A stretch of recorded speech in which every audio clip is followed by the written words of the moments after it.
मेरा नाम है सरवन, आप देख रहे हैं द रिव्यू।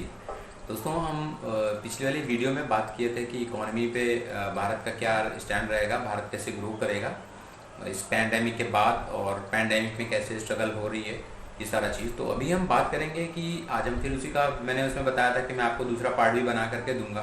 तो एक तो आप जान लीजिए कि इकोनॉमी कोई छोटी मोटी चीज़ तो है नहीं कि वो एक या 15 या 20 मिनट में आपसे डिस्कस करके मैं आपको बता दूं इस तरीके से, या आप इसको स्टडी कर लें 15-20 मिनट में, ऐसा कुछ है नहीं। तो ये ऑन गोइंग प्रोसेस होता है और ये काफ़ी बड़ा सब्जेक्ट है, तो लेकिन इंटरेस्टिंग है। तो अभी मैं आज आपसे बात करने आया हूँ इस पे कि भारत की जो पास्ट था और जो भारत को, भाई India is not a economical super power. आज का जो है कि भारत क्यों सुपर पावर नहीं हो पाया इकोनॉमी में, और इसके बारे में थोड़ा सा हम बात करेंगे। और इकोनॉमी का ये वाला थोड़ा सा सीरीज करेंगे, एक दो और वीडियोस बनाएंगे इस पे। तो करते हैं। तो हम पहले देखते हैं कि भारत की जो इकोनॉमी थी पहले, जब अभी इंडिपेंडेंस के पहले हमारे जो 15 अगस्त 1947 को हमें मिली, उसके पहले हम इकोनॉमी की बात करें तो भारत और चाइना की जो इकोनॉमी थी, वर्ल्ड इकोनॉमी की 50% थी दोनों की, जिसमें 32% आपकी इकोनॉमी थी। कब? जब ये हम तब की बात कर रहे हैं जब ये आपका इंडस्ट्रियल रिवोल्यूशन नहीं हुए थे उस टाइम पे। दैट मीन्स कि ये काफ़ी पहले की बात है, 10th century, 12th century, 13, 14 like that. तो उसके बाद फिर इन्वेजन्स होते हैं, इस्लामिक इन्वेजन होता है, फिर उसके बाद फिर यूरोपियंस आ जाते हैं, इंग्लिश कंट्रीज़ के आ जाते हैं, ब्रिटिशर्स आ जाते हैं, डच आते हैं, पोर्चुगीज़ आते हैं, फ्रांसीसी आ जाते हैं। तो आपके ऊपर बहुत सारी कंट्रियों का भी रूल किया उन्होंने, तो आपकी इकोनॉमी कोलैप्स कर गई पूरी तरीके से। तो जो मैन्युफैक्चरिंग था आपका, वो सब चीज़ ख़त्म हो गया आपका यहाँ से। तो जो अगर हम इंडिया की बात करते हैं तो उन सबको चीज़ों को सब पीछे छोड़ देते हैं, वो सारे पास्ट की बातें हो गई। अभी जो इंडिया था और इंडस्ट्रियल रेवोल्यूशन जो हुआ, उसके बाद फिर आज़ादी, और आज़ादी के बाद अभी आप 2020 की बात करते हैं यहाँ पे। तो भारत का अगर हम देखते हैं तो 1947 में जब वर्ल्ड वॉर सेकेंड जब ख़त्म हुआ था, आपका जो आपको आज़ादी मिली 1947 में, फिर 1945 में सेकेंड वर्ल्ड वॉर ख़त्म हुआ था। उस समय भी आपके पास दुनिया का सबसे बड़ा मैन्युफैक्चरिंग हब इंडिया होता था। आप इसको जाएंगे ना, तो आप स्टडी करेंगे तो आपको पता चलेगा कि इंडस्ट्री हब जो वर्ल्ड मैन्युफैक्चरिंग हब था वो इंडिया था। चाहे वो डिफेंस का हो, अमेरिका की जहाज़ें, ब्रिटिशर्स की, फ्रांस की सारी जहाज़ें आकर के यहाँ पे रिपेयर होती थी। जो ये फाइटर्स प्लेन्स हैं, ये सारे सब जहाज़ें आती थी, बनती थी यहाँ पे, सारा मैन्युफैक्चरिंग होता था सबका, फिर सर्विसिंग थी यहाँ पे। लेकिन उस समय मैं आपको बताऊं 36 कंपनियां थी भारत में 1947 के आज़ादी के टाइम पे भी, वर्ल्ड वॉर सेकेंड खत्म होने के बाद भी 36 कंपनियां थी भारत में ऑपरेटिंग सिचुएशन में, जो कि जहाजें बनाती और सर्विसिंग करती थी। फ्लाइट्स की बात कर रहा हूं मैं, जेट फाइटर्स की बात कर रहा हूँ, और जो शिप, वॉरशिप्स होते थे, और ये जो शिप है, ये इनका सब कुछ आपके यहाँ होता था। तो लेकिन जो स्टेप्स थे भारत की आज़ादी के बाद, तो वो थोड़ा सा 5 ईयर्स प्लान, 6 ईयर प्लान, ये जो बनाते थे, 3 ईयर्स प्लान, ये जो प्लान्स बनते थे भारत में, पंचवर्षीय योजना जिसको कहते थे आप, 5 ईयर्स प्लान, तो वो एक्चुअली लिया गया था कम्युनिस्ट से, यानी कि कम्युनिज्म से लिया गया था। वो रशियन प्लान था। भारत में जब 1947 में जब आज़ादी हुई भारत की, तो जो भारत की जो गवर्नमेंट थी, जो नेहरू थे, नेहरूवियंस जो एरा था, वो नेहरू जी खुद एक कम्युनिस्ट थे, आइडियोलॉजी उनकी कम्युनिस्ट थी। वो रशिया की तरफ ज़्यादा टिल्ट हुए। अमेरिका को उन्होंने, जो कैपिटलिस्ट कंट्रियां थी, कैपिटलिज्म की तरफ नहीं गए वो, तो अमेरिका कैपिटलिज्म था और रशिया कम्युनिज्म था।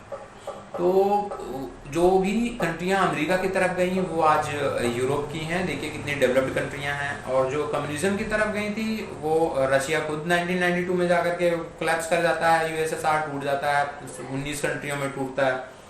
और इधर आप बात करेंगे तो इनका जो इंडिया था, उसने अपने आप को धर्मनिरपेक्ष बनाया और चुपके से वो लॉबिंग करता रहा यूएनएससी में, यूएनओ में, सब जगह की जो है। कभी जो है जो हमारे उपराष्ट्रपति थे राधाकृष्ण सर्वपल्ली, जो कि नेहरू जी को बनाए थे राष्ट्रपति, उपराष्ट्रपति, और उनको राष्ट्रपति से पूरा सारा कुछ दे रखा था उनको, क्योंकि वो रशिया के लिए लॉबिंग कर रहे थे पूरी तरीके से उनको यूएनएससी में डालने के लिए सारा कुछ। 1962 के वॉर के बावजूद भी भारत के मेनन जो थे, जो रक्षा मंत्री थे, जो राधा कृष्ण सर्वपल्ली थे, सेकंड मतलब कि आपके वाइस प्रेसिडेंट थे भारत के, उपराष्ट्रपति, वो सारे लोग लॉबिंग करते थे। जो नेहरू की जो सिस्टर थी विजय लक्ष्मी पंडित, वो भी उनको भेजा गया था, जबकि स्टालिन उस टाइम पे वहाँ पर रशिया के जो डिक्टेटर थे वो उनको बहुत बुरी तरीके से उनसे मिले भी नहीं थे, उनसे बात भी नहीं किया, वो महीनों पड़ी रही वहाँ पर रशिया में, यूएसएसआर उस टाइम पे होता था। तो वो सारा कुछ भगा दिया उन्होंने, उनको कुछ सुना नहीं था, बहुत बेइज्जती की थी उनकी। तो भारत की जो पॉलिसीज बनी वो यूएसएसआर के साए में बनी, उसके साथ बनाई इन्होंने, और समतावादी, समाजवादी, है ना, साम्यवादी, और मार्क्सिस्ट, लेनिन और माओवादी, ये सब ये विचारधाराएं एक ही हैं। तो इन्हीं के बेसिस पे बनाई इन्होंने, कैपिटलिज्म को प्रमोट नहीं किया और एक सर्वहारा की बात में फंसा करके ट्रैप कर दिया इंडिया को, इंडियन इकोनॉमी को पूरी तरीके से। दूसरी तरफ अगर 1980 तक की बात करें, 80-85 तक की अगर हम बात करते हैं, तो इंडिया और चाइना उस टाइम पे थोड़ा सा इमर्जिंग कम्युनिस्ट कंट्री था और इमर्ज हो चुका था इनफैक्ट। तो वो चाह रहा था कि जो है वो, उसने भी कम्युनिज्म किया था, लेकिन वो कम्युनिज्म तो था, लेकिन वो कैपिटलिस्ट से भी ज्यादा कैपिटलिस्ट हो गया था। जो माओ जेडोंग थे वहाँ के, और दूसरे लीडर थे उनके डेन जुआपिंग और माओ जेडोंग ने डेन जुआपिंग को जो है जेल में डाल दिया था। इनकी इकोनॉमी ये अमेरिका से मिले, अमेरिका की तरफ गए, अमेरिका की बातचीत की, उनको कन्विंस किया कि नहीं आप हमको अपनी जो है, हम आपको अपनी जगह देते हैं, अपनी लैंड देते हैं, अपना मैन पावर देंगे, आप चाइना में आइए, आप चाइना में अपने अमेरिका चाइना को टेक्नोलॉजी नहीं बेचना चाहता, तो उनसे बात भी नहीं करना चाहता था उस टाइम पे जो प्रेसिडेंट थे उस टाइम के, निक्सन। तो माओ ने काफ़ी अपने लॉबिंग की कि निक्सन को समझाइए कि इकोनॉमी जो है डेवलप करेगी, उनको भी फायदा होगा, चाइना को भी फायदा होगा। तो उन्होंने कुछ मिला करके अपना सेटअप वगैरह किया उस टाइम पे। और जब भारत में इंदिरा गांधी की गवर्नमेंट थी, तो उस टाइम पे वो केजीबी यानी रशिया के जो जिसे रा है अपने यहाँ रिसर्च एंड एनालिसिस विंग, वैसे उनके पास केजीबी था। तो वो केजीबी है जो कि उनके पास वो काम करता था। तो उसके कहने पे उसके हिसाब से पॉलिसीज बनाई और इंडियन कॉन्स्टिट्यूशन चेंज करने में, और उस टाइम पे 1975 की बात है जब उन्होंने वो इमरजेंसी लगाया था, इम्पोज किया। तो इन सब चीज़ों में जब इंडिया ट्रैप्ड था कि एक फैमिली की पॉलिटिक्स चल रही थी, और जो है उसका सारा कुछ रशिया से गवर्न हो रहा था पूरी तरीके से। तो उस टाइम पे चाइना अपने 100 ईयर्स की प्लान बना रहा था। 1948 में ही जब ये हुआ कि माओ का कि जब हुआ, तो माओ बहुत ज़्यादा जो है इस टाइप के लीडर थे कि बहुत ज़्यादा एम्बिशियस थे। तो उन्होंने अपना पहले 100 ईयर्स का प्लान बनाया था चाइना ने कि 1948 है, दैट मीन्स हम लोगों ने अपना ज़मीन ले लिया, 1949 में आज़ाद हुए थे उसके बाद, सॉरी। तो उन्होंने अपने पूरी ज़मीन में ली। उसके बाद फिर उन्होंने कहा 100 ईयर्स का प्लान बनाया कि 1950 है ये, और 2015 हमको अमेरिका को सरपास कर देना है, और अमेरिका के साथ अमेरिका को सरपास करना है। तो उन्होंने अपनी पॉलिसी बनाई, वो उस पर काम किए। भारत 5-5 साल के वो प्रोग्राम्स बनाता रहा, और उसमें 6% 7% की ग्रोथ के लिए हिसाब से बनाता रहा। लेकिन ग्रोथ होती थी 2.3 2.5, वो इमरजेंसी लगा लेती थी, कभी कुछ होता था तो उनका गवर्नमेंट गिराने में और इसी में चलता रहा भारत का। तो क्या करते थे, इसको रिवाइज कर लेते थे टारगेट कि 4% 5% नहीं ग्रोथ हुई, अगर 6% ग्रोथ नहीं हुई, तो वो जो है घटा करके 2.5 ग्रोथ हुई है तो हम 2% ले लेते हैं, दैट मीन्स कि 0.5% से हम ज़्यादा ग्रो कर गए। तो इस तरीके से गवर्नमेंट हुई थी आपकी, इस तरीके से गवर्नमेंट चलाई गई थी, इकोनॉमिकल पॉलिसीज आपकी चलाई गई थी इंडिया में। ठीक है, तो यही मैं बात कर रहा हूँ, यही मैं बताने कोशिश कर रहा हूँ आपको कि कोई हाइपोथेटिकल या कुछ नहीं है, बाकायदे स्टडी पे है, और ईयर बाय ईयर सारे ग्रोथ लिखे हुए हैं, सब कुछ है। तो आप उसको देखेंगे, आप उसको समझिए कैसे इकोनॉमी, भारत की इकोनॉमी की कैसे पॉलिसीज बनाए गए, कैसे जो है हरित क्रांति लाई, कैसे किस तरीके से वो श्वेत क्रांति, ये सब ना, वाइट रेवोल्यूशन, ग्रीन रेवोल्यूशन ला करके कैसे इकोनॉमी को कैसे क्लोज किया गया।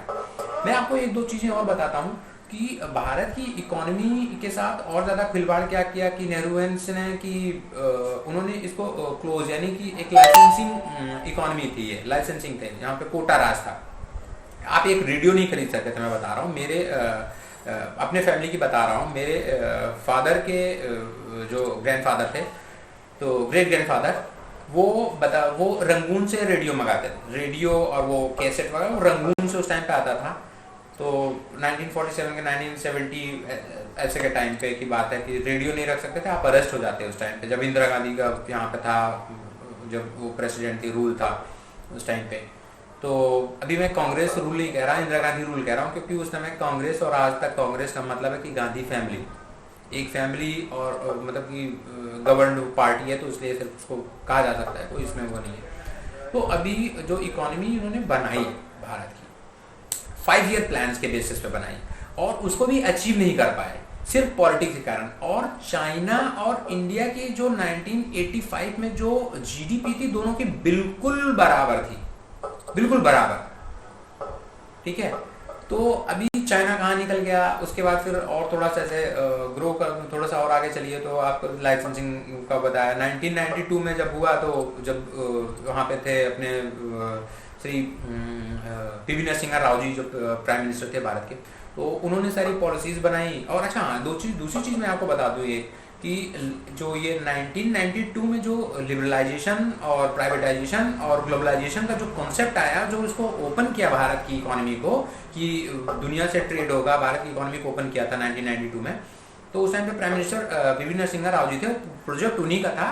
प्रोजेक्ट एक्चुअली 1966 में जब लाल बहादुर शास्त्री जी प्राइम मिनिस्टर थे और ताशकंद गए थे, तो वो इकोनॉमी को ओपन करना चाह रहे थे। तो ये रशियंस जो थे कि ये कैपिटलिस्ट होने जा रहा है इंडिया, तो कहीं ना कहीं जो थोड़ा सा डॉक्यूमेंट्स वगैरह हैं, अनुज धार की जो बुक्स हैं और उसमें सब में जो डिस्क्लोजर हुआ है, और कई एक्सपर्ट्स हैं जो कि जिन्होंने हिस्टोरियंस हैं, इकोनॉमिस्ट हैं, जो बताते हैं कि उनका अगर आप देखेंगे तो जा करके आप देखिए कि जो प्रोजेक्ट था शास्त्री जी का, कि ताशकंद से वापस आने के बाद वो इंडियन इकोनॉमी को ओपन कर देंगे, यानी समतावाद भारत से खत्म हो जाता है, कम्युनिज्म पूरी तरीके से। वो उसी समय उनका प्रोजेक्ट था। तो हो सकता है वो उनके एसोसिएशन में कुछ इस तरीके का रहा हो कि इकोनॉमिकल जो इंजन काम किए हों कहीं पे, कुछ जो उनके साथ इस तरीके से हुआ। तो एक ये भी एंगल बनता है उसमें कि इकोनॉमी 1966 में ओपन होनी थी, लेकिन 1992 में तक भी जाकर के नहीं ओपन हो पाया। और उसके बाद फिर 1975 में किस तरीके से संविधान आपके कॉन्स्टिट्यूशन के साथ और सारे पॉलिसीज के साथ किस तरीके से कम्युनिस्ट पार्टी सीपीआईएम और सीपीआई ने किस तरीके से रशिया के साथ मिल करके, मतलब रशिया ने उनको फंड किया, रशिया ने नहीं इन दोनों पार्टियों को फंड करके बनाया भारत में। तो कांग्रेस को हटाना चाह रहा था वो, तो रशिया चाह रहा था कि उनको थ्रो आउट करते हैं कांग्रेस को, अब यहाँ पे पूरी तरीके से कम्युनिज्म का लॉन्चिंग करते हैं यहाँ पे। तो उन्होंने काफ़ी लॉबिंग वॉबिंग की थी और उसको सबको बनाया। तो 1992 में उसको जब ग्लोबलाइजेशन, लिबरलाइजेशन और प्राइवेटाइजेशन किया, एलपीजी मॉडल पे लेकर के आए भारत की इकोनॉमी को, तो उस समय जो हमारे फिनेंस मिनिस्टर थे वो थे सरदार मनमोहन सिंह, तो जो कि एक तरीके के डमी ही हैं ये। इनको भले लोग बताते हैं कि ये इकोनॉमी के बहुत बड़े ज्ञाता हैं, तो मैं आपको बता रहा हूँ कि इसके अलावा आप कितने लोगों को आप और जानते हैं जो ऑक्सफोर्ड से इकोनॉमिक्स में पढ़े हुए हैं। ऑक्सफोर्ड भी इकोनॉमिक्स में वही पढ़ाती है जो यहाँ की एफएमएस दिल्ली और जो है दिल्ली यूनिवर्सिटी, या तो फिर आईएम, या तो फिर आईआईटी के इकोनॉमिक्स में चले जाइए आप, या तो इलाहाबाद यूनिवर्सिटी, बीएचयू, सारे जो टॉप यूनिवर्सिटीज हैं वही पढ़ाते हैं जो इकोनॉमिक्स में है। ए फॉर एप्पल ही पढ़ा रहे हैं लोग, ठीक है। उसमें कोई ए टू जेड ABCD जो पढ़ा रहे हैं वो वही पढ़ाएंगे, उसमें कोई BA DC कोई नहीं पढ़ाएगा। ABCD होता है तो ABCD ही सब पढ़ाते हैं। तो ये कांग्रेस की पॉलिसी है कि B पढ़ा दो, D पढ़ा दो, C पढ़ाओ, फिर A पढ़ाओ, वो उस तरीके से करते हैं। उसमें भी A गायब कर देंगे, वो कहेंगे कि बस इतना पढ़ लिया बहुत है, B आ गया तुम्हें, D आ गया, C आ गया बहुत है, ABCD तुम जान गए, वो उनकी पॉलिसी है। तो वो पॉलिसी काम नहीं करती है। तो इस तरीके से भारत की इकोनॉमिक्स के साथ इन्होंने इकोनॉमी के साथ बहुत खिलवाड़ किया, और चाइना कहाँ पहुँच गया और भारत कहाँ पे रह गया। तो पीवी नरसिम्हा राव का देन है कि ये उन्होंने ओपन किया, बहुत ज़्यादा दूरदर्शी थे, उन्होंने बहुत सारे पॉलिसीज़ बनाए, उनको भी थोड़ा सा आपने ट्रैप कर दिया कांग्रेस ने। और उसके साथ इन्होंने अपना 2010 में जब अभी 2000 में जब हुआ कि जो है सम्मेलन हुआ WTO के, सारी कंट्रियों को बताया गया, उसमें 10,000 मतलब WTO जो है वो पॉलिसीज मेक करता है, रोड मैप सारा तैयार करता है कि इकोनॉमी कैसे ग्रो करेगी फ्यूचर में, किस कंट्री को क्या करना है अपने यहाँ इकोनॉमी के लिए। कि किसके यहाँ क्या प्रोडक्शन होता है किस चीज़ का, तो वहाँ पे उसको ज़्यादा काम करना है। तो उसमें आया था भारत के हिस्से में इंफ्रा आया था, चाइना के हिस्से में इंफ्रा आया था। तो भारत तो अपने चतुर्भुज योजना उसमें अटल जी ने चालू कर दी 2000 में, और 2004 में आकर के साहब ने कांग्रेस आई बंद कर दिया सारा प्रोजेक्ट ही। आपका इंफ्रा कुछ डेवलप ही नहीं हुआ 10 सालों में। आपके पास 2004 से 2014 के बीच में कोई इंफ्रा नहीं डेवलप हुआ। आप याद रखिए 2-4 चीज़ें, समझिए। आपको बहुत छोटा सा क्लू दे देता हूँ। 2004 से 2014 के बीच में कितनी तेज मोबाइल रेवोल्यूशन आया था आपको पता है? जो 50 to 60% कंपनियां और जो चाइना ग्रो किया वो सिर्फ मोबाइल कंपनियों से ग्रो कर दिया, उनकी मैन्युफैक्चरिंग इलेक्ट्रॉनिक से बना करके। तो उन्होंने अपना इंफ्रा डेवलप कर लिया और उसके बाद फिर उन्होंने अपनी मोबाइल इंडस्ट्रीज यानी इलेक्ट्रॉनिक्स डेवलप कर लिया और वो ग्रो कर गए। उनके मिडिल इनकम बिल्कुल से जो ग्रुप है मिडिल इनकम ग्रुप की वो पॉपुलेशन वो बहुत तेज ग्रो कर गई। उनके सबसे ज़्यादा रिच हो गए वो मिनिमम जो मिडिल इनकम वाले में वो रिच कर गए। आपके यहाँ वो आपने मनरेगा लॉन्च कर लिया, आपने जो है गड्ढा खोद लिया, उसके बाद फिर जो है उसी में आप गिर गए, आपकी इकोनॉमी कोलैप्स कर गई। आपने मनरेगा से सारा मट्ठा कर दिया। सारी जो लेबर पावर थी यहाँ की वो फ्री में 250-250 रुपये के चक्कर में 100-100 रुपये उनको मिलता था, वो काम नहीं करने जाते थे। आपकी कृषि बेस्ड जो आपकी एग्रीकल्चर बेस्ड इकोनॉमी थी वो भी कोलैप्स कर गई। तो इस तरीके से आपकी इकोनॉमी के साथ खिलवाड़ हुआ। अभी इस पर मैं थोड़ा सा एक और 2 वीडियो बनाऊंगा आपके लिए कि ये आपको मैंने थोड़ा सा सिनॉप्सिस दिया, थोड़ा सा एंगल डेवलप करने के लिए दिया कि आप इसको देखें और स्टडी करें इसमें, तो आपको फर्दर क्या पता चलेगा। और वही सारे जो गड्ढे जो वैक्यूम था उसको आकर के मोदी ने भरा। 2008-10 की रिसेशन में जो बताया जाता है कि हैंडल कर लिया होता है, जो भारत में रिसेशन नहीं था, वो मेल्ट डाउन था, थोड़ा स्लो डाउन था जिसको बोलते हैं, बस वही था। और वो क्यों हैंडल कर लिया भारत ने? क्योंकि जो 6 से 7 साल के जो अटल जी की जो पॉलिसी थी वो बिल्कुल एकदम से ग्राउंड फाउंडेशन पे एकदम बहुत बढ़िया फाउंडेशन उन्होंने बनाया था। उसके कारण से इंडिया एब्जॉर्ब कर पाया था जो उस टाइम पे मेल्ट डाउन आया था 2008 में।